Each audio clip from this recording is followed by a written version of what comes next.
안녕하세요. 축구 전문 기자 한준입니다.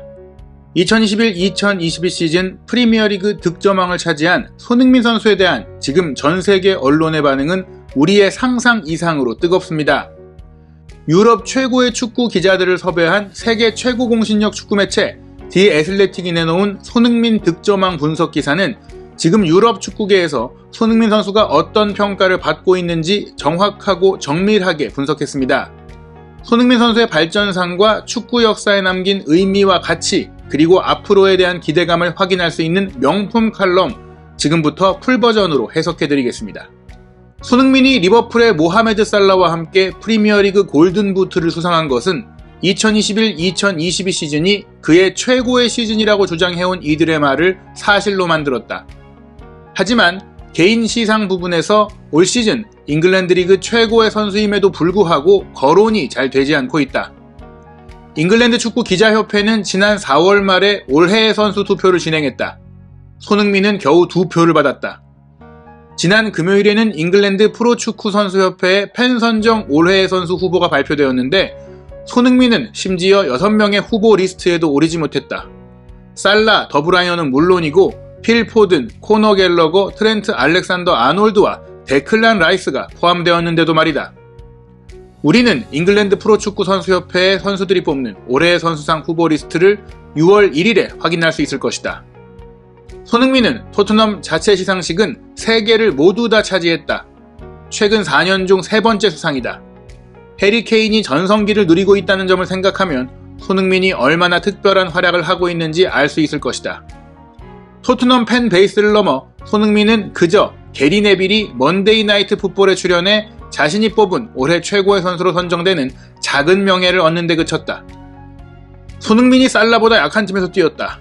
매우 정밀한 플레이를 펼치고 있고 유럽의 어느 팀에 가든 그 팀을 발전시킬 수 있다.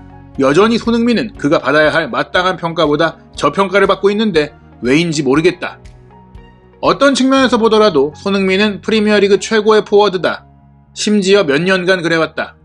올 시즌 골든부트를 수상한 것은 손흥민이 2015년 여름 바이엘 레버쿠젠에서 23살의 나이로 토트넘에 입단한 뒤 꾸준히 발전해온 클라이맥스다. 토트넘 입단 첫 시즌에 손흥민이 임팩트를 발휘하는 데 고전했던 것은 오래전의 일로 느껴진다. 그때 손흥민은 겨우 프리미어리그에서 4골을 넣었다. 2016년 여름에 손흥민은 독일로 돌아가길 원했고 볼프스부르크가 제안을 했다. 이적 시장의 문이 닫히기 전에 손흥민은 마우리시오 포체티노 감독을 찾아갔고 포체티노 감독이 손흥민이 남도록 설득했다. 그 당시에는 이게 결정적인 순간으로 느껴지지 않았다.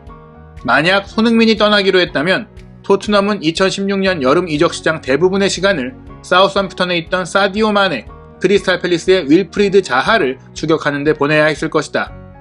손흥민이 떠나고 둘 중 한 명이 영입됐다면 토트넘의 재앙 같은 일로 느껴지진 않았을 수도 있다.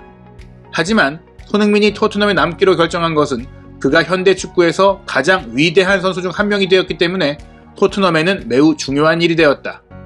2016-2017 시즌 초반부터 계산한다면 손흥민보다 프리미어리그에서 골을 많이 넣은 선수는 케인, 살라, 제이미 바디, 마네 등 4명뿐이다. 이 계산에서 페널티킥을 빼면 손흥민은 바디보다 많은 골을 넣었고 케인, 살라, 그리고 아주 작은 차이로 마네 다음으로 많은 골을 넣었다. 이들은 모두 지난 몇 년간 최고의 포워드인데 손흥민은 이 선수들보다 비교적 낮은 평가를 받고 있다. 아마도 손흥민이 지난 몇 년간 진화하는 과정에서 가장 흥미로운 것은 어떻게 이타적인 팀 플레이어로서 서서히 변해왔느냐 하는 점일 것이다. 넓은 위치에서 공간을 향해 달리다가 치명적인 현대형 9번 공격수가 된 것이다. 손흥민이 토트넘에 왔을 때 강조된 것은 그가 다른 팀원들보다 얼마나 많은 골을 넣느냐보다 공이 없을 때 무엇을 할 수 있느냐다. 손흥민은 분데스리가에서 함부르크 소속으로 73경기에서 20골, 레버쿠젠에서 62경기에서 21골을 넣었다. 새로운 환경에 적응해야 했던 어린 포워드에겐 나쁜 기록이 아니다. 하지만 장차 프리미어리그 골든부트 수상자가 될 거라고 암시하는 기록도 아니다. 손흥민이 10대 시절 가장 큰 멘토는 리트 판 니스텔로이였는데 그는 손흥민을 자신의 휘하에 두고 조언을 했다. 둘은 아주 다른 유형의 선수지만 최근 손흥민의 경기를 보면 판 니스텔로이의 무자비함이 조금씩 엿보인다. 2016년 레버쿠젠의 로거 슈미트 감독은 손흥민이 포체티노 감독에게 얼마나 완벽한 선수인지 알려줬다. 그는 이런 스타일의 축구, 압박하는 축구에 있어서 환상적인 선수입니다. 손흥민은 큰 심장을 가진 선수죠. 경기와 상황을 읽는 축구 지능도 갖췄습니다. 상대 선수의 패스를 예측하고 피지컬 능력, 스피드도 활용할 수 있습니다.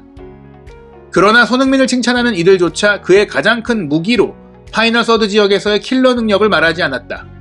토트넘에서 실력을 발휘하기 시작한 2016-2017 시즌에 손흥민은 4-2-3-1 포메이션의 왼쪽 공격수로 대부분 뛰었다. 팀에서 센터 포워드로 여겨지지 않았지만 그는 기꺼이 그 역할을 했다. 그리고 토트넘의 그해 가장 큰 경기였던 FA컵 준결승 첼시전에 포체티노 감독은 손흥민을 왼쪽 윙백으로 배치해 빅터 모지스를 묶어두려 했다. 이건 작동하지 못했고 손흥민이 페널티킥을 허용하며 토트넘이 4-2로 졌다. 지금의 토트넘 감독이 그런 시도를 한다고 상상해보라. 손흥민은 다른 선수다. 더 자신감이 넘치고 더 확신을 갖고 있으며 경기에 가장 큰 영향을 미치는 결정력, 득점하는 능력을 갖추고 있다. 토트넘 스태프는 더 이상 손흥민을 윙백으로 배치해 상대 윙어를 쫓아다니도록 하지 않을 것이다. 손흥민은 경기장의 가장 높은 곳에서 케인과 가까이 뛰기를 원한다. 지난 6시즌 동안 손흥민의 슈팅 위치다. 올해 시즌 전까지만 해도 4-2-3-1이나 4-3-3 포메이션에서 왼쪽에서 더 자주 뛰는 선수라고 이해할 수 있다. 페널티 에어리어 왼쪽에 몰려있고 슈팅을 하려면 측면에서 안으로 들어와야 했다. 손흥민의 슈팅이 박스 가장자리, 박스 바깥에서 이전에 자주 나왔는데 지금은 페널티 에어리어 주변 지역에 몰려있는 것을 알 수 있다. 이는 현재 손흥민이 과거보다 더 전통적인 센터 포워드 역할을 맡을 수 있도록 허용되고 있다는 점을 보여준다. 포체티노 감독 체제에서는 케인이 9번이었고 손흥민이 왼쪽에서 뛰었다. 지금은 손흥민이 9번, 케인이 10번으로 그 뒤를 바친다. 이게 정확하게 역동성을 만들었다. 지난 몇 년 사이 토트넘에 수십 골을 만들어온 케인이 넓은 곳에서 혹은 깊은 곳에서 손흥민에게 패스하는 것이다. 손흥민이 지금도 토트넘 내에서 케인과 정확히 같은 위상을 갖고 있다는 이야기는 아니다. 지난주 손흥민이 북런던 더비 종료 18분을 남기고 교체되어 좌절감을 표했을 때 프리미어리그 득점왕 경쟁을 하던 선수는 케인이 아니라 손흥민이었다. 아마 이 눈부신 시즌 이후에도 손흥민이 너무 착하다, 이기적인 면이 부족하다는 이론은 남아있을 수도 있다. 하지만 전반적인 흐름을 종합해보면 손흥민은 자신감이 늘었고 케인이 깊이 내려가면서 9번 공격수 역할로 쓰이고 있다. 그리고 이제 손흥민은 케인보다 토트넘 팀 내에서 득점을 지배하는 선수가 됐다. 손흥민이 케인보다 많은 골을 넣은 첫 시즌인데 손흥민의 팀 내 역할이 꾸준히 바뀌어 왔다는 점을 본다면 불가피한 일이었을 것이다. 이 그래픽은 우리가 이미 알고 있는 사실을 분명하게 해준다. 손흥민이 토트넘 최고의 골잡이인 시즌이었다는 것 말이다. 90분당 0.69골을 넣은 것은 획기적이었던 2016-2017 시즌 0.61골보다 훨씬 높은 수치다. 지난 몇 년 사이에 엄청난 도약이 있었다. 하지만 이 수치들이 보여주는 건 손흥민의 대단한 시즌이 단지 더 많은 슈팅을 시도하는 것만이 아니라는 점이다. 사실 손흥민은 첫 5시즌 동안 90분당 평균 슈팅이 올 시즌보다 많았다. 달라진 것은 손흥민이 올 시즌보다 더 위험한 포지션에서 슈팅해본 적이 없다는 것이다. 앞선 그래픽에서 확인했듯이 지금 손흥민의 슛은 대부분 박스 가장자리보다 페널티 스팟 주변 혹은 왼쪽에서 나오고 있다. 이 점은 슈팅 포지션의 퀄리티를 효과적으로 설명해주는 슈팅당 기대득점 기록에서 드러난다. 슈팅 1회당 평균 기대득점 0.18골은 프리미어리그 최고 수준이다. 최소 50개 이상 슈팅을 기록한 선수들의 평균 기대득점은 0.1골. 손흥민은 토트넘에서 보낸 대부분의 시즌에 더 높은 기록을 냈다. 손흥민보다 슈팅당 기대득점이 높은 선수는 포든, 디오구 조타, 마네, 라힘 스털링 뿐이며 6야드 박스 안에서 컷백을 하려는 경향이 높은 선수들이다. 그러나 이러한 변화조차도 손흥민이 더 나은 포지션, 더 중앙 지역에서 더 많이 박스 안에서 슈팅했다는 것도 모든 것을 설명해 줄 수는 없다. 또 다른 중요한 점은 손흥민이 엘리트 피니셔라는 것이다. 그는 유럽 최고의 피니셔다. 우리는 매년 손흥민이 자신의 기대 득점을 깨는 골을 넣어온 것을 볼 수 있다. 올 시즌은 2016-2017 시즌과 비교하면 득점수와 기대 득점값 사이 차이가 두 번째로 높은 시즌이었다. 손흥민이 기대 득점을 초과한 골을 넣은 게 한두 번이라면 행운으로 치부할 수 있다. 하지만 그래프에서 보면 알 수 있듯이 매 시즌마다 기대 득점 모델을 파괴한다. 손흥민은 지금까지 기대 득점이 예상한 것보다 30골이나 많은 골을 넣었다. 손흥민의 올 시즌 득점은 손흥민의 고전과 같은 골들이 포함되어 있다.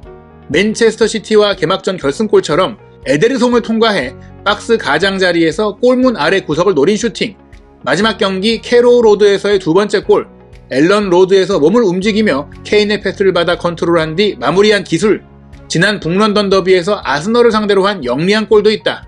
그러나 새로운 타입의 손흥민 골도 나오고 있다.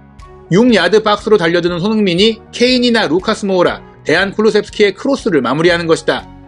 손흥민의 마무리 기술의 다양성은 그가 양발을 자유자재로 쓸 수 있기에 가능하다. 실제로 손흥민은 오른발잡이로 타고났으나 왼발로 올 시즌 12골을 넣었다. 이 모든 이야기를 합치면 현대 축구 최고의 스트라이커가 손흥민이라고 말할 수 있다.